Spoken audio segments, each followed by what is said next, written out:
श्रीनाथ जी, गुरु गोरखनाथ जी के चरणों में आदेश आदेश आदेश। महामाई महाकाली भैरव बाबा, भगवान दत्तात्रेय जी नवनाथ 84 सिद्धों के चरणों में आदेश आदेश आदेश। अलख निरंजन, हर हर महादेव। आज बात करते हैं 6 जुलाई गुरुवार की। आज श्रावण माह में कृष्ण पक्ष की चतुर्थी है, संकष्टी चतुर्थी। तो भैया बहुत अच्छा दिन रहेगा। वैसे दिन तो देखिए तृतीया है, लेकिन संकष्टी चतुर्थी का व्रत आज किया जाएगा। तो जो भी जीवन में यदि किसी के कुछ बदनामी लगती है या किसी को बार बार बदनामी का सामना करना पड़ता है या फिर किसी भी तरीके से कुंडली में बुध यदि कमज़ोर है, तो ऐसे व्यक्तियों को भगवान गणेश जी का गणेश चतुर्थी का व्रत करना चाहिए। उससे हर प्रकार की कलंक, हर प्रकार की बदनामी से मुक्ति मिलती है और गणेश भगवान जी की कृपा आपको मिलती है। आज सूर्योदय का टाइम सुबह को 5:28 पर रहेगा, जबकि सूर्यास्त शाम को 7:22 पर होगा। विक्रमी संवत 2080 में अभिजीत मुहूर्त का समय सुबह 11:57 से दोपहर 12:53 तक रहेगा। राहु काल का समय दोपहर 2:09 से 3:54 दोपहर तक रहेगा और दिशा शूल दक्षिण की रहेगी। आदेश आदेश। बात करते हैं कन्या राशि की। तो भैया कन्या राशि में आज जो चंद्रदेव की स्थिति है वो धनु राशि में ही रहेगी, लेकिन धीरे धीरे शनिदेव जो हैं वो धनु कह रहे हैं, मकर राशि में रहेगी और धीरे धीरे चंद्रदेव जो हैं वो शनिदेव के साथ शाम तक आ जाएंगे। शनिदेव मूल त्रिकोण राशि में और चंद्रदेव भी आपकी जो कुंडली है, आपकी जो राशि है उससे षष्ठेश हो जाएंगे। तो यह राशिफल चंद्र राशि के आधार पर ही आपको बता रहे हैं, लेकिन सुबह से जो आपका समय शुरू होगा वो काफ़ी अच्छा रहेगा। एकादशेश का पंचम स्थान में आना, ज्ञान के बल पर आप सब कुछ प्राप्त कर सकेंगे। ज्ञान के बल पर आपको काफ़ी उपलब्धियां हासिल होंगी। ज्ञान के बल पर जहां धन की प्राप्ति आप कर पाएंगे, वहीं अपने ज्ञान के बल पर अपना वर्चस्व स्थापित कर पाएंगे। वर्क प्लेस पे आपकी आज धूम मचेगी। सब कहेंगे कि जिस तरीके से फलाना बंदा या बंदी काम करती है, उस तरीके से आप काम क्यों नहीं करते। जो एबिलिटी उनके अंदर है, उस एबिलिटी को आप अपने अंदर जागृत क्यों नहीं करते। आप आज पूरी तरीके से अवेयर रहने वाले हैं। एक अलग ही दिव्य शक्ति आपका साथ देने वाली है। कहीं ना कहीं आपके मन में पॉजिटिव थॉट्स आएंगे और उन पॉजिटिव थॉट्स को आप अपनी लाइफ के लिए इम्प्लीमेंट करने की सोचेंगे। अपने लाइफ में उन चीज़ों को कैसे सुनियोजित किया जाए, इस पर विचार करेंगे। लेकिन चूंकि शनिदेव के साथ चंद्रदेव होंगे तो पहले अस्त होंगे और फिर धीरे धीरे थोड़ी दिक्कत बढ़ेगी। हालांकि शनिदेव अपनी मूल त्रिकोण राशि में है, लेकिन भैया चंद्रदेव का शनिदेव के साथ आना विष योग का निर्माण करता है और यह विष योग जो बनता है ना भैया, जीवन में काफ़ी दिक्कतें पैदा करता है। जिनकी कुंडली में विष योग है वो जानते होंगे, विष योग का मतलब होता है शनि और चंद्र का एक साथ हो जाना।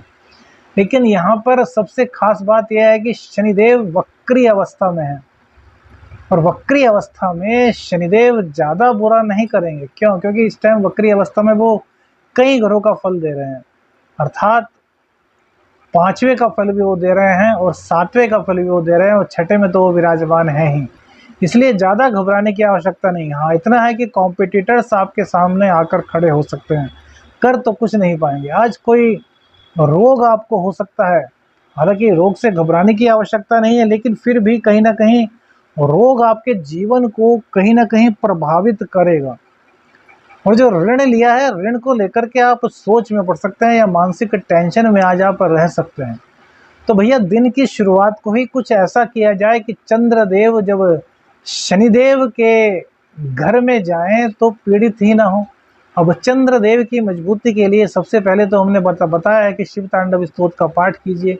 अच्छा हाँ, बहुत से लोगों ने पूछा है कि घर पर शिवलिंग, सावन चल रही है तो हम कहते हैं कि भैया घर में सावन में शिवलिंग अपने घर में स्थापित कीजिए और भगवान शिव का श्रृंगी ले लीजिए और श्रृंगी से 1 बार 2 बार जितना आपके पास टाइम हो अभिषेक कीजिए। रुद्राभिषेक, रुद्रा अष्टाध्यायी का पाठ आप यूट्यूब पर आदि जहाँ से भी आप चला सकते हैं चलाइए और उसी के अनुसार जो उसमें इंस्ट्रक्शंस होते हैं श्रृंगी से भगवान शिव का अभिषेक कीजिए।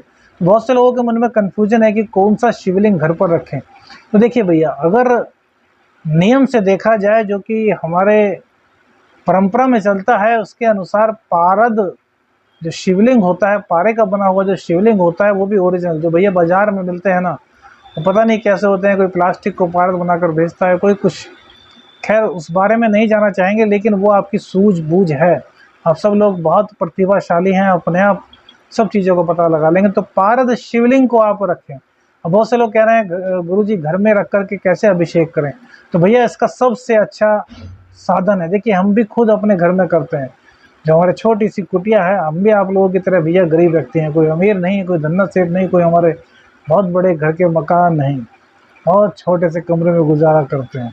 तो वहीं पर क्या करते हैं कि एक गमला लिया हुआ है, गमले में भगवान शिव को रखा है। अब भगवान शिव को हम रख सकें ये औकात नहीं, तो सांकेतिक रूप से शिवलिंग, नर्मदेश्वर शिवलिंग, हम खुद नर्मदा में गए थे। बरवा एक स्थान है जहाँ से कि नर्मदेश्वर शिवलिंग निकलते हैं। वहाँ नर्मदा नदी में जाते हैं नाव से, तो काफ़ी गहराई पर जो पत्थर मिलते हैं वो शिवलिंग के आकार के होते हैं। उन नर्मदेश्वर शिवलिंग को देखिए, वहाँ बहुत से लोग कहते हैं कि इसको आप घिसवा करके शिवलिंग का आकार दीजिए, हमने ऐसा नहीं किया। वस्तु स्थिति बता रहे हैं, क्योंकि भगवान से आप भक्ति से जुड़िए, सुंदरता से नहीं, क्योंकि यहाँ सुंदरता का माहौल नहीं। भाई जब नर्मदेश्वर शिवलिंग को वरदान है कि नर्मदे का उस स्थान का प्रत्येक पत्थर शिवलिंग है, तो आकार देने की क्या आवश्यकता है। तो वहाँ से बहुत सारे शिवलिंग लाए थे, पत्थर लाए थे, उसी में से हमने बहुत लोगों को बांटे और एक शिवलिंग की स्थापना अपने घर में की थी। जैसा है वैसा ही, ना हमने उसको कुछ मशीन पर ढलाई करवाई ना कुछ कराया, बस उसी को हमने गमले में रखा हुआ है, रोज़ की रोज़ उसी का अभिषेक करते हैं। आप सबकी आज्ञा होगी, आप सबका आदेश होगा, तो अब जब रुद्राभिषेक करेंगे, सुबह और शाम हम रुद्राभिषेक कर रहे हैं भगवान शिव का पूरे परिवार के साथ। तो यदि आप कहेंगे तो उसका लाइव वीडियो हम डाल देंगे। तो इसी प्रकार से आप अपने घर पे कर सकते हैं। और बहुत से लोग पूछते हैं कि शिवलिंग पर जब गमले में शिवलिंग रखेंगे तो पानी, जब भगवान को अभिषेक करेंगे तो पानी कहाँ जाएगा। तो भैया पानी को बहने दीजिए, पानी बह करके धीरे धीरे नाली में आ जाएगा और फिर चला जाएगा। तो उसकी टेंशन आप मत लीजिए, आपको शिव भगवान को अर्पित करना है। अपनी श्रद्धा को जागृत कीजिए, ना कि शंका को, क्योंकि जहाँ शंका होती है वहाँ श्रद्धा नहीं होती। भोलेनाथ हैं, गलती होगी तो भी माफ़ कर देंगे। अव्वल तो भोलेनाथ के कार्य में गलती होती ही नहीं, उनकी शक्ति ही इतनी अलौकिक है। लेकिन करिए भैया, ऐसा नहीं गुरुजी कैसे होगा, अरे अपनी शंकाओं को निकाल दीजिए। पूरा वीडियो के माध्यम से आपको सब बता दिया है। नर्मदेश्वर शिवलिंग या पारद शिवलिंग, इन दोनों का अभिषेक करना, घर में रखना बहुत श्रेष्ठकर होता है। और शिवलिंग अंगूठे से नीचे होना चाहिए, या फिर बाण लिंग की स्थापना होती है। बाण लिंग की स्थापना यदि आप जानना चाहते हैं तो भैया कम से कम 1000 कमेंट्स कीजिएगा, तब बाण लिंग का पूरा विधान और बाण लिंग को घर में कैसे स्थापित करें सावन में, इसकी प्रक्रिया आपको बता देंगे। तो शिवलिंग का जो जिक्र आया वो यही से आया कि चंद्र और शनि का जो योग बनेगा उसके कारण विषदोष बनेगा। तो शुभ ही शिव तांडव स्तोत्र का पाठ कीजिए, भगवान शिव का दूध से अभिषेक कीजिए, तो भैया यह दिक्कत समाप्त हो जाएगी, मन शांत रहेगा, माँ की सेहत खराब नहीं होगी इस एक उपाय से। अब एक लिंगाष्टकम होता है भगवान शिव का, तो जब भी जिन लोगों के भी शनि और चंद्र की युति बनी हुई है और जो लोग भी गोचर की वजह से परेशान रहते हैं, वो भैया इस दिन लिंगाष्टक का पाठ जरूर करा करें। आप कितनी बार, तो 1 बार, 3 बार, 5 बार, जितनी आपकी इच्छा हो। सुरार्चित लिंगम एक शब्द हमने आपको बता दिया, यह बहुत पवित्र शब्द है। गूगल पर बहुत चीज़ों में आपको मिल जाएगा, तो इसका पाठ जरूर कीजिए, खास तौर से जिनकी कुंडली में विषदोष है।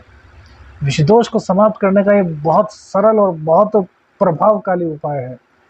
अब नौकरी की यदि बात करें तो भैया नौकरी में कहीं पर किसी प्रकार की कोई दिक्कत नहीं होने वाली, बिजनेस में कोई दिक्कत नहीं होने वाली। कहाँ दिक्कत होगी कि जो इनकम आपकी हो रही है उसमें थोड़ा वो अप एंड डाउन रहेगा, या फिर इनकम आते आते कुछ कारणों से रुक जाएगी और फिर कुछ टाइम बाद आएगी। ऐसा नहीं कि नहीं आएगी, लेकिन उसमें इनकम में अड़चन हो सकती है। अब इनकम में अड़चन से मतलब किसी से पैसे लेने हैं, कहीं से पेमेंट आनी है, आपने किसी को सामान दिया है, पेमेंट आनी है, तो उसमें थोड़ी बहुत दिक्कत इस विष दोष के कारण भैया होगी।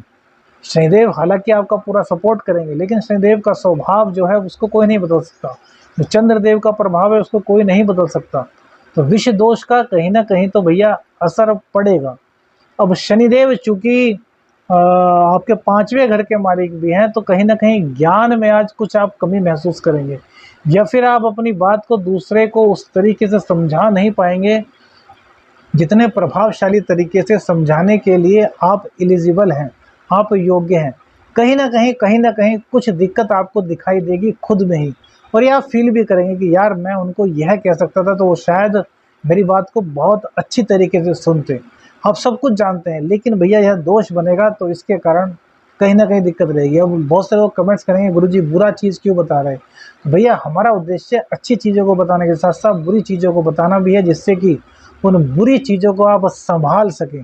अब यह चीज़ बताए कि अच्छी तरीके से नहीं समझा पाएंगे तो पूरी तैयारी करके जाइए, अपने मन को शांत रखिए, भगवान शिव का नाम लेकर के जाइए, शिव जी के चरणों में अपना माथा टेक करके जाइए, और फिर देखिए कैसे बनते हैं आपके काम।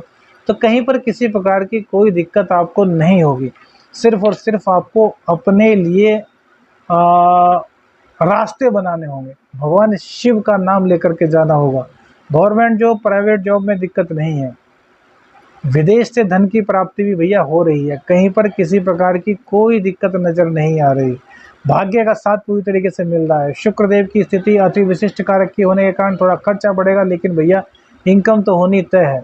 कुल मिलाकर के पूरी तरीके से आपके लिए राशिफल बहुत सौभाग्यशाली है। आदेश आदेश हरक निरंजन, हर हर महादेव।